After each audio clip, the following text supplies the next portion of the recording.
How I almost lost my perfect husband of 20 years due to a need for attention and validation from another man.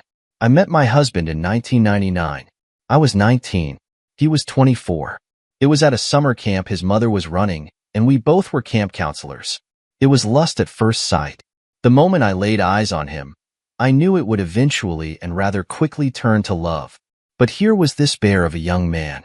6'4", 228 pounds, rock-solid physique, chiseled square jaw, played fullback in high school and college. He was the most gorgeous being I'd ever laid eyes on. We started dating not even a month after the camp ended, and by 2001, we were married. For the next nearly 2 decades, he did everything and gave me everything I could ever want. My husband has been the definition of provider and protector. He gave me a life where if I wanted to quit my job and be a stay-at-home mom for our 3 children, I could do so and we'd never miss a step. My income is supplemental at best. I make a good amount, but my husband's take-home dwarfs my own. So how the hell, or more importantly, why the hell did I cheat on him for 9 months? Selfishness. Plain and simple. He's the only man I'd ever been intimate with up until my affair. Sure, he showed me plenty of affection and our sex life was awesome, but I never had my crazy 20s. I felt like he showed me love and affection because he had to be being my husband. We live in a decent-sized town in South Carolina, but generally everyone knows someone who knows the next person. You get the idea. So the vast majority of people knew that I was O's wife. So I never got the dreaded word. Attention. That's where M came into the picture. M worked for my company, but one of the Northeast offices. My company was doing an aggressive expansion in the South region, and he was moved to my office around June of 2019. His main task was to facilitate transitional expansion and train who was ultimately going to be his position in the region. Me. M was the polar opposite of my husband. My husband is a big, rugged outdoorsman. He powerlifts, is covered in tattoos, has long hair and a big bushy beard, but is soft-spoken. Not introverted, but not boastful. He's a pious, humble man. M is slender, dresses in designer names, drove an Audi RS5, and was very outspoken and headstrong. He also had a silver tongue, and I admit I fell for it. Naturally, we worked quite closely, and M would pay me all kinds of compliments. It started out work-related, but evolved to subtle compliments of my appearance, and I lapped the attention up. I was smitten by him. He wrapped his tendrils around me, and I was too foolish to resist him. I confided in him. I began returning his affection because I was hooked on the idea of this clean-cut, pretty boy showering me with adoration. I had it justified in my mind that I wanted to experience this because it was new and exciting. In hindsight, it was the dumbest reasoning I've ever imagined. By August, it was a full-blown emotional affair, and Halloween of 2019 is where it became physical. At the company Halloween party, I went with a few of my friends. Normally, O would come, but he was just 3 months removed of neck surgery and in no condition to party. So he told me to go on and have a good time. M and I met up at the tail end of the party and ended up back at his place. I was fully aware of what was going to happen, and I went ahead with it, thinking only of myself and my own needs. I justified it in my head by saying, "This is my experience." My husband began to suspect things on Thanksgiving Day. At this point, the fog had completely engulfed me, and I was in contact with him as many times as I could. I'd started to pull away from my husband between October to then, especially since there hadn't been months since we'd been intimate. His surgery considerably hindered his movement. I had stepped outside on my parents' porch, and he followed me outside saying, "Whoever it is, tell them you're with your family." He'd gotten pretty annoyed with how much I was checking my phone and sending texts, and I'd lied to him telling him it was one of the younger girls on my team who'd recently broken up with her boyfriend and was going to be alone for the holidays. He presses me over his issue with it on the way home, and after we put the kids to bed, I snapped at him. So now, for the first time really in our entire marriage, there was a hint of resentment between us. And in hindsight, I'm disgusted with how I treated him. I must have been out of my freaking mind. Fast forward to May 2020, where everything went south. I was now working remotely due to COVID, and my husband was now back working, having been cleared by his doctor in March. Due to the fact that a lot of the guys at his work were furloughed, he had to pull 10 to 12-hour days sometimes, for days a week. The kids would do their homeschooling, then either go to their friend's house one street down or to my husband's parents' house. They're very close to their grandparents, both mine and O's. This would give me several hours in the house alone, and you guessed it, I invited him over. Happened several times over the spring. But that one day in late May is one I dread and will never soon forget. I never heard his truck pull up, never heard him enter the house or come up the stairs. O is a mountain of a man, so normally you know exactly where he is in the house by the sound of his footsteps. M and I were right smack in the middle of it when I noticed O standing in the doorway with his phone out. It's the single darkest, most embarrassing moment of my life. Even recalling it now makes me sick to my stomach and teary-eyed. I pushed him off of me and just stared at O. The only words that I could even muster out of my dumb mouth was, "I can explain." Cliché, right? O laughs at me maniacally and dresses me down before telling me to pack up your crap and get the F out of my house. He said it was such ferocity and finality that I knew there was no coming back. I've never heard that level of fury in his voice the 21 years I've known this man. He leaves and closes the door behind him, and the weight of what just happened flattens me. All I could do was fall to my knees and scream, and then starts yelling at me also. I really couldn't tell you what he said if I had tried. I was in a state of shock. He's screaming at me the whole time while I'm trying to gather whatever stuff I'd need in the immediate. M had put his stuff on and was adamant about not wanting to leave the bedroom alone because he was afraid my husband would cave in his skull.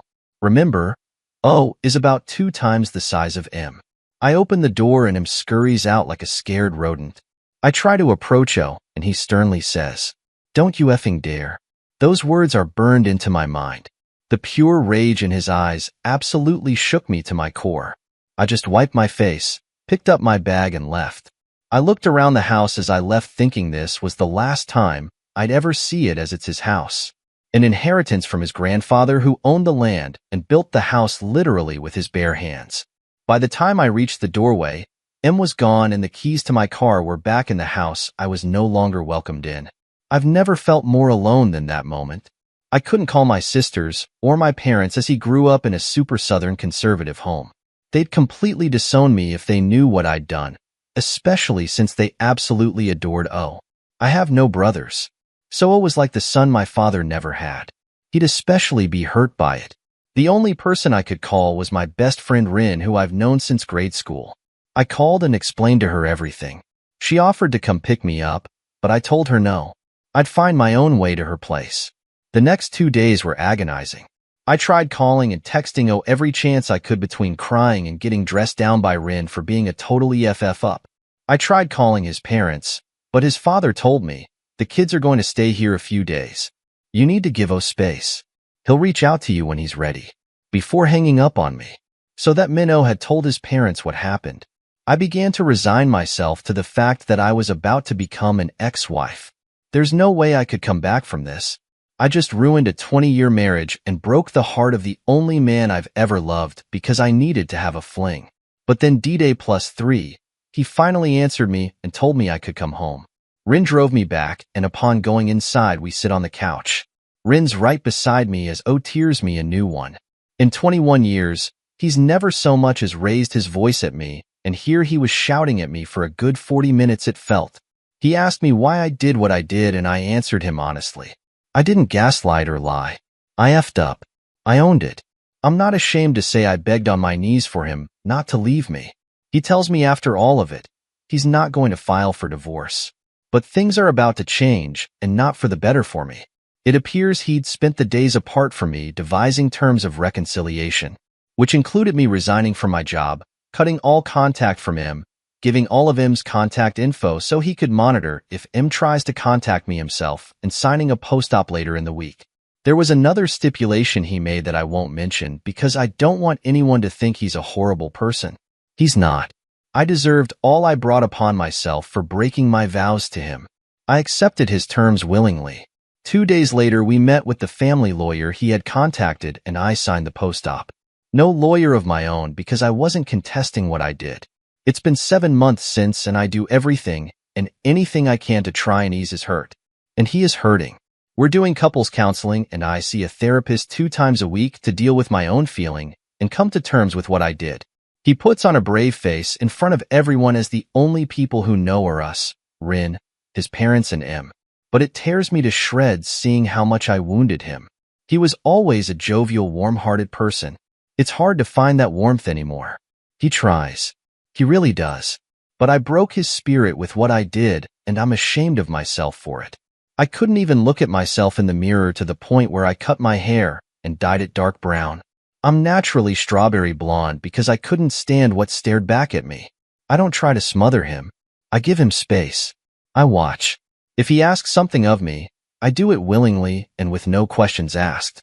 The most jarring aspect of all this, aside from the stipulation I don't want to mention, is the fact that he addresses me by my first name. For 20 years, I've been Baby Doll. Now I'm just B. That hurts in a way I didn't even anticipate it would. But I accept it. I deserve it. And if I want to earn my title of Baby Doll back, I have to build back his trust in me and restore his manhood.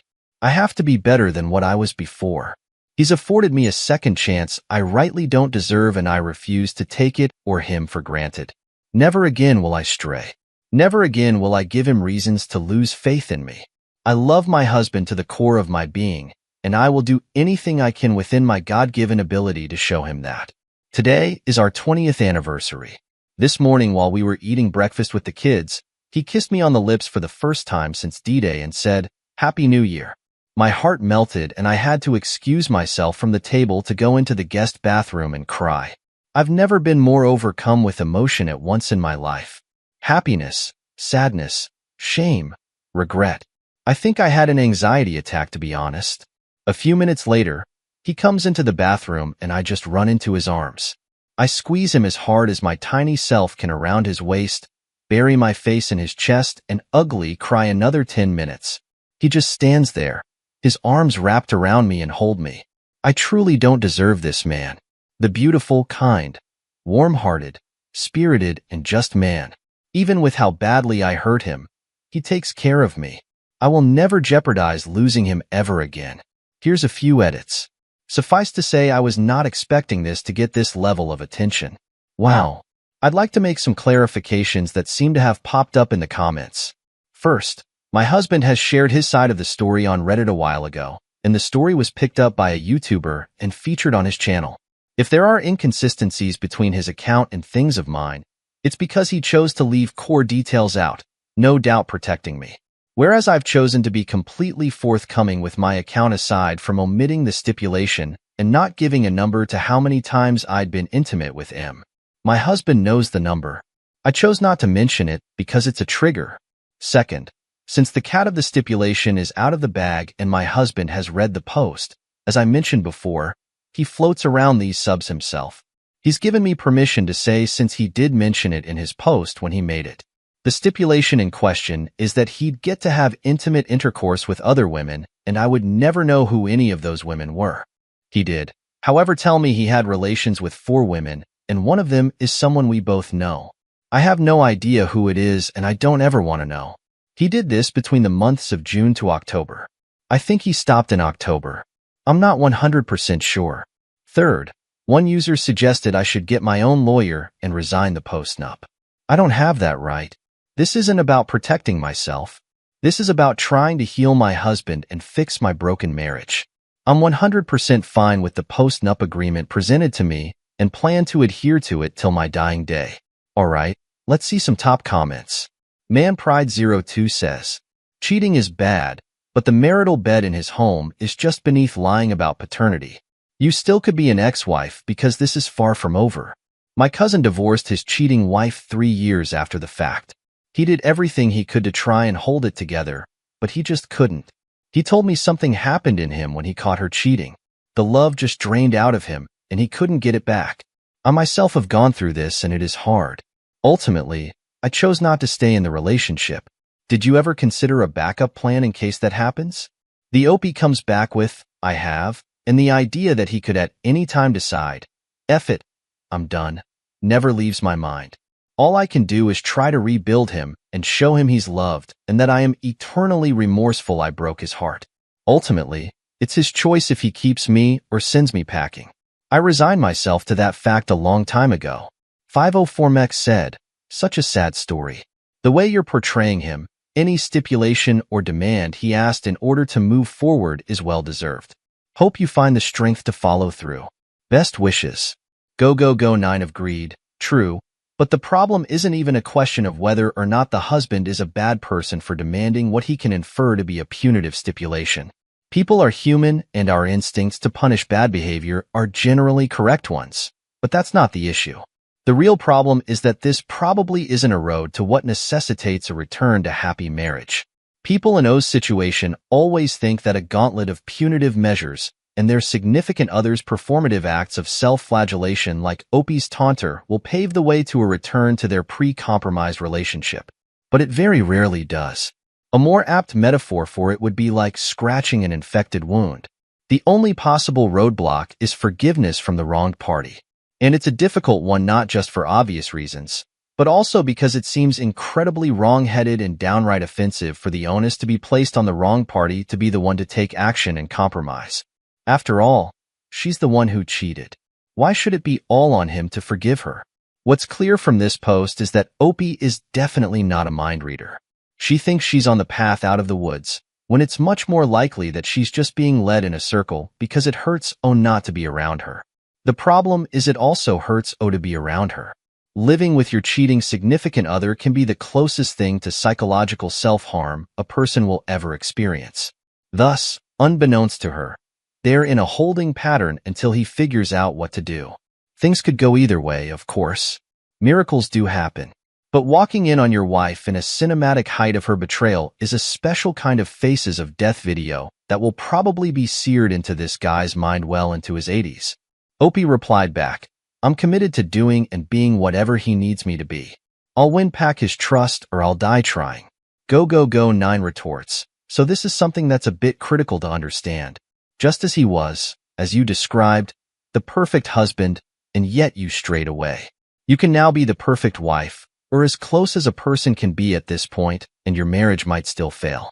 The critical point being, as you taught him so well, that a person can do everything right in their lives and still lose. We actually control very little of the outcomes of our lives. This is why trust is so highly regarded, because it's one of the ways in which we can majorly influence how things turn out for us. The Opie still wants to believe. Whatever the outcome and consequences are, I'm prepared to face them. Even if 10 years turn out, he all of a sudden decides he can't stand being with me anymore. I'm prepared for it. I'm not kidding myself that things will go as I hope they will. I can only do what I can to influence them in that direction. The final decision is his to make, and whatever choice that is, I'll accept it willingly and with no resistance. And finally, a quote from Lump But Cat. Reminds me of this shirt I had once. By far the best shirt I ever owned. Fit perfect, never out of style, compliments all the time. Then it got this awful stain on it. Tried and tried to remove it. Nothing worked. Tried everything. YouTube, blogs, various products. Nothing worked. Just couldn't part with it. So I kept it. Couldn't wear it. So I guess a lot of sentimental value. Memories. Eventually, I realized it had no real value to me anymore. Looking at it kind of made me sad anyway. Finally discarded it after a few years. Point here is you will need to work harder than ever, forever, to sustain and create value from your husband in your relationship. As in my metaphor, you have stained the marriage. Something both of you will carry for your lives.